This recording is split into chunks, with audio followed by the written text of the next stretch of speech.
You're gonna see a gun in his video, right? You go to the next one, he got a gun in his video, right? Man, you gotta dig a little deeper sometime, bro. All right, now look at his mama. His mama ain't no gangster, so how the f is he a gangster? That shit don't be adding up, bro. Don't try this at home. Don't try it at home. It's all entertainment. Man, cut this shit, nigga, hoe. You a hoe. You a hoe. Young boy, you a hoe. On guard, you a young nigga on guard. But too hard, dude. Nigga, man, take the camera out there. We having fun in the mall. All in the mall. What you wet? NLE Choppa's bitch ass obviously switched up. Now he's doing music with your ops. Do you regret getting him on that song with you back in the day? I didn't get him on it. My label got him on it. Okay. Yeah. Boss told his ass. Where you at?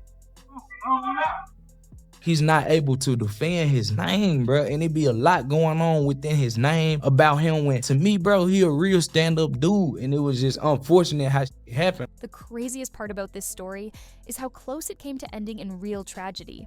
Broad daylight, a public parking lot, phones out, words exchanged, and a situation that could have easily ended with someone never making it back home.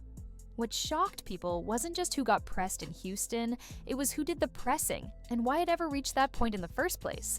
Because this wasn't random, and it definitely wasn't new. What most fans don't realize is that this beef didn't start with diss tracks or social media clips. It started years earlier, quietly, with admiration that slowly turned into resentment. And once that switch flipped, everything after became almost inevitable. The Houston incident only made headlines because it finally took this tension off the internet and into real life. Videos started circulating showing NBA YoungBoys affiliates, including Ben 10 and OG 33, confronting NLE Choppa in a parking lot. No music, no stage, no crowd control, just a moment where things could have gone left fast. Both sides jumped online afterward, each telling a different version of what happened. One side claimed they stood their ground. The other said the story was being exaggerated for the cameras. But what mattered most wasn't who looked tougher. It was the fact that this even happened at all. Because to understand why Choppa ended up in that situation, you have to go back to a time when he wasn't an enemy at all. Back in 2018 and early 2019, NLE Choppa was one of the fastest rising artists in the game.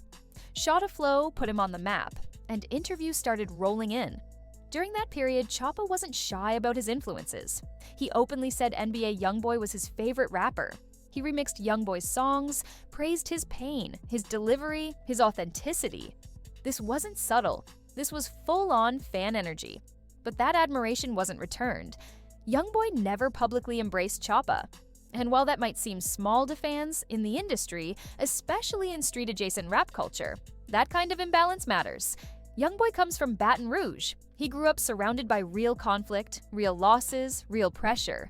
He's known for reading people fast and keeping his circle tight. From the outside, it looked like he never fully trusted Choppa's image. And that tension sat quietly. Until it didn't. In March 2019, everything shifted. Choppa went live on Instagram, and while he tried to keep things playful, people in his circle crossed a line. Disrespectful comments about YoungBoy were said out loud, on camera, in front of thousands.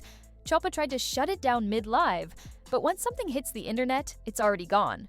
YoungBoy saw it, and he responded. That same day, YoungBoy went live himself. His tone wasn't loud or emotional.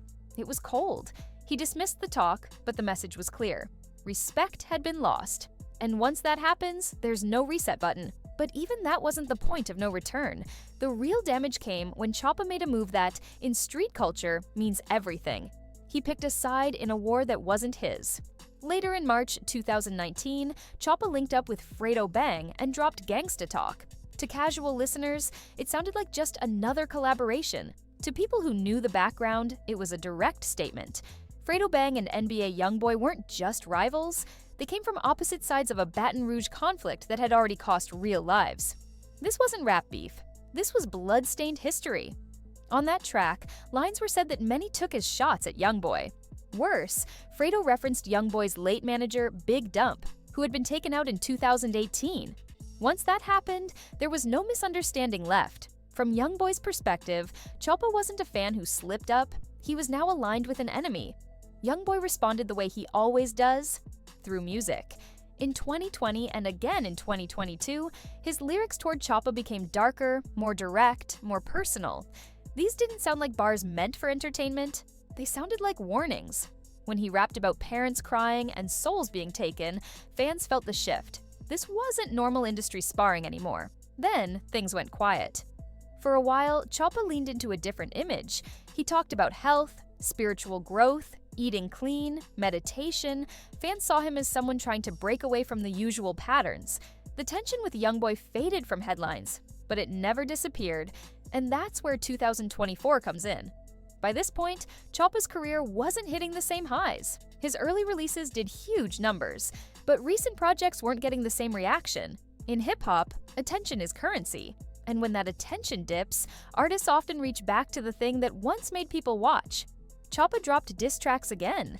He spoke confidently online. He made it seem like old issues didn't matter anymore. But what he didn't account for was the fact that some people don't forget, and some circles don't let things slide just because time passed. That confidence followed him straight to Houston. In December 2024, Choppa was in Texas when the confrontation happened. According to online chatter, someone shared his location. Whether that's true or not, what's clear is that NBA YoungBoy's affiliates found him. Ben 10 and OG33 pulled up, and suddenly a situation that had lived on tracks and screens turned physical. Afterward, Choppa went live to tell his side. He said he stood his ground, said he asked them what they wanted to do, said they pulled phones instead of making a move. He put the moment on his life, even on his kids, claiming he wasn't scared. OG33 told a different story. He said Choppa didn't pull anything out until after they left, claimed Choppa mistook people around him for undercover cops, accused him of performing for the cameras. 2 stories, 1 moment, same risk, and here's the part people miss. It doesn't matter which version is true, because the real danger isn't who flinched. It's the fact that Choppa was even in that position to begin with. History shows what happens when conflicts involving YoungBoy's circle move past music. G-Money was taken out. Big Dump was taken out. Multiple people connected to that Baton Rouge war ended up locked away or gone. This isn't mythology, it's a pattern. And Choppa doesn't come from that background. Before rap, he was a basketball player. Yes, he had run-ins with the law. Yes, he played into an image. But there's a difference between growing up surrounded by non-stop violence and stepping into it later because pride demands it. What made this moment unsettling for fans was seeing the clash between Choppa's 2 identities. The spiritual, health-focused artist, and the guy standing in a parking lot talking about weapons and respect. Those 2 paths don't mix, and trying to balance them usually ends badly. Hip-hop culture has a problem that nobody likes to admit. Walking away gets labeled as weak, calling for help gets labeled as betrayal, survival gets mocked, destruction gets praised. That pressure pushes artists into moments they should never be in. If Choppa had left quietly, people would have called him scared. Because he stayed and spoke tough, people praised him. But neither reaction accounts for the reality.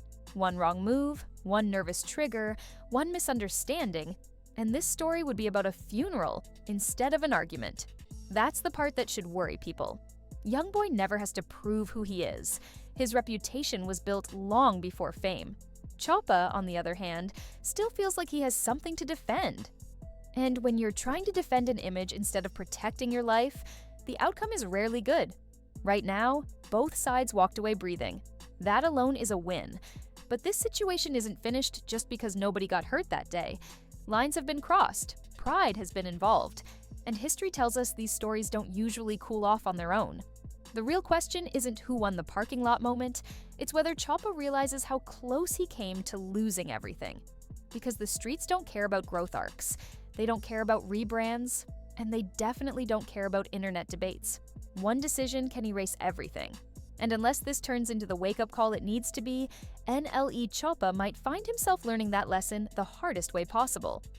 What do you think? Did Choppa handle the situation right, or did he step into something he was never built for? Drop your thoughts in the comments and check out the next video on screen, because this story isn't the only one like it, and it definitely won't be the last. Stay sharp, stay aware. And remember, this culture doesn't reward survival, but survival is the only real win.